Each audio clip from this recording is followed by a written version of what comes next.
Senhor presidente, mais vereadores, aqueles que nos assistem, nesse espaço da comunicação de líder, queria tocar em alguns assuntos, para não deixar passar a semana e a gente não falar sobre eles.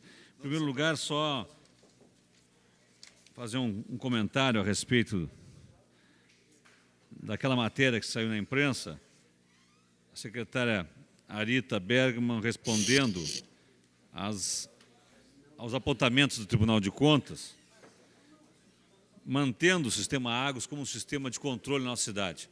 Em primeiro lugar, dizer que o sistema Argos ele não funciona, né? Já não teria por que ser mantido pelo simples fato de ser um sistema ineficiente. Nós já, na Comissão de Saúde, verificamos em várias oportunidades que no sistema consta como uma pessoa estando ocupando um determinado leito, a gente vai verificar, não tem ninguém no leito. Depois, em outro momento, aparece como tendo um leito disponível, a gente vai verificar e não está disponível. Quer dizer, não é um sistema eficiente de controle do acesso aos leitos hospitalares e também não é eficiente para as internações, como deveria ser. Enfim, a par disso, nós já vimos também que é um sistema que foi contratado sem licitação. É mais uma contratação sem licitação. E, por fim, o Tribunal de Contas é que diz, no seu relatório, que a última contratação, a renovação que foi feita em 2012, com incremento de somente 2 servidores, aumentou em 91% ainda o custo do contrato. Então, primeiro era 500 mil, 600 mil reais, agora é 1.100.000 a contratação desse serviço. Então, tudo indica aqui que o mais prudente seria a utilização do sistema gratuito do Ministério da Saúde e não a renovação desse sistema de controle Argos que nós temos no nosso município. Mas eu queria aproveitar a oportunidade desse espaço de liderança também para fazer um convite para aqueles que estão nos assistindo.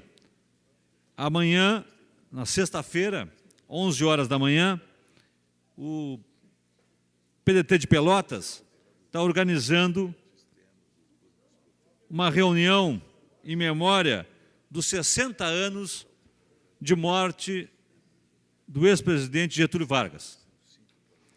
Para aqueles que são mais novos, não conhecem a história do nosso país, seria muito interessante iniciar exatamente pela leitura da história desse período.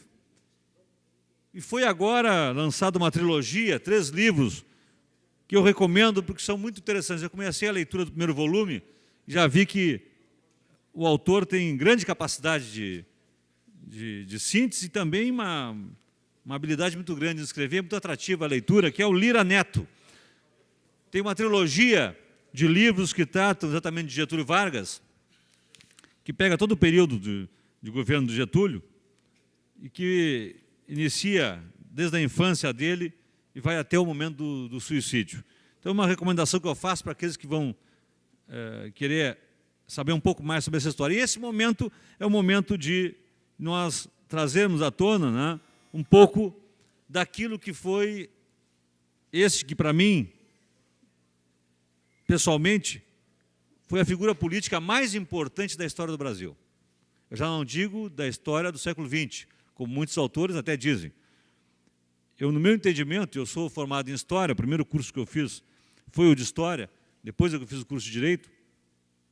Eu fiquei impactado com a revolução que fez o governo de Getúlio Vargas no nosso país. Basta a gente pensar o seguinte: antes de Getúlio, nós não tínhamos voto secreto, não tinha o ensino primário obrigatório, não tinha o voto da mulher, não tinha legislação trabalhista, não tínhamos horas de trabalho, o trabalhador trabalhava incessantemente, não tinha um horário de trabalho, nós não tínhamos férias remuneradas anuais, não existia o salário mínimo, não existia a proteção do trabalho do menor e da mulher, não existia a previdência social, não existia a Companhia Siderúrgica Nacional, as pessoas As pessoas usavam aqui talheres importados da Alemanha, porque não tinha siderurgia no país. Não existia Eletrobras, não existia Petrobras. Eu vou dizer para vocês, quem lê a história do Brasil não pode deixar de ficar perplexo, impactado com a revolução que fez Getúlio Vargas no Brasil. Claro que existem muitos críticos, nós tivemos aí momentos de crise no país, porque o enfrentamento que fez o Getúlio, ele deixou marcas, ele fez uma opção exatamente por aqueles que eram os mais desprovidos, né? Costuma-se dizer na historiografia que as questões sociais no Brasil, elas deixaram de ser questão de polícia e passaram a ser questão de política de Estado a partir de Getúlio Vargas. Getúlio assume o poder na Revolução de 30, muito perto ainda da escravidão no país, né? Nós tínhamos a abolição da escravatura recente, e Getúlio assume e dá uma cara nova para o país, possibilitando o desenvolvimento soberano do nosso país.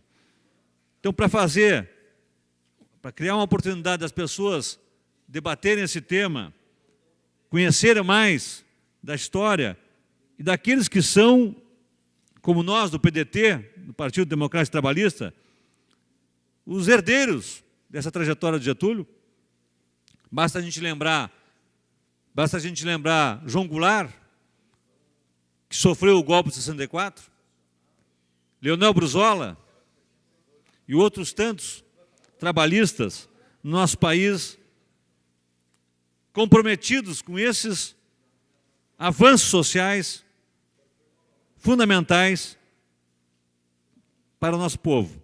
Mas mais do que isso, comprometidos em atualizar a agenda trabalhista hoje, comprometidos em ampliar os direitos e garantias sociais que os trabalhadores no nosso país exigem.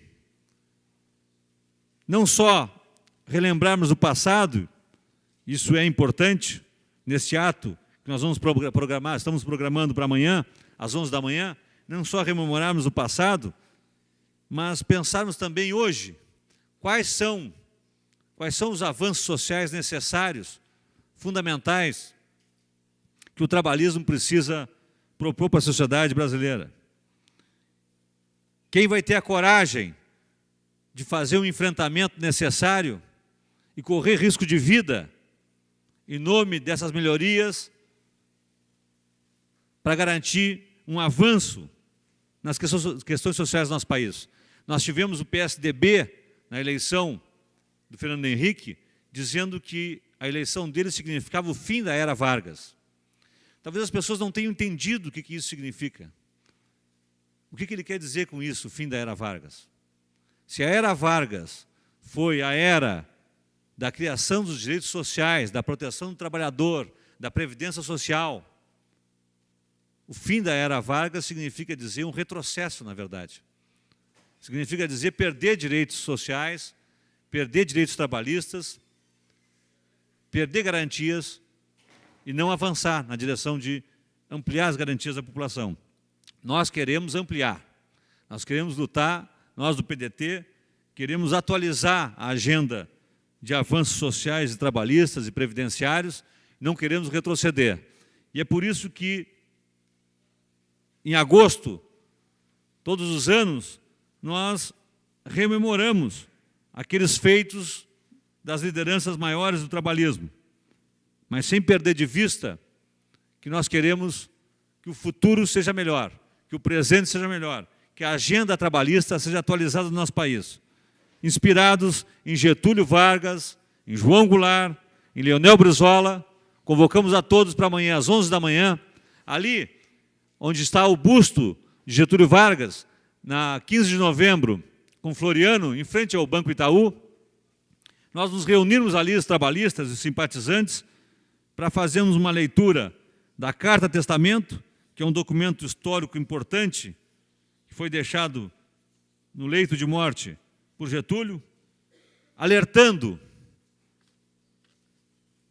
para uma ameaça constante que nós temos no nosso país, de que se uma liderança política no nosso país ousar usar as riquezas que esse país tem e produz em proveito do povo brasileiro, ele vai correr risco de vida. Até amanhã, 11 horas, esperamos contar com toda a presença de todos vocês. Obrigado.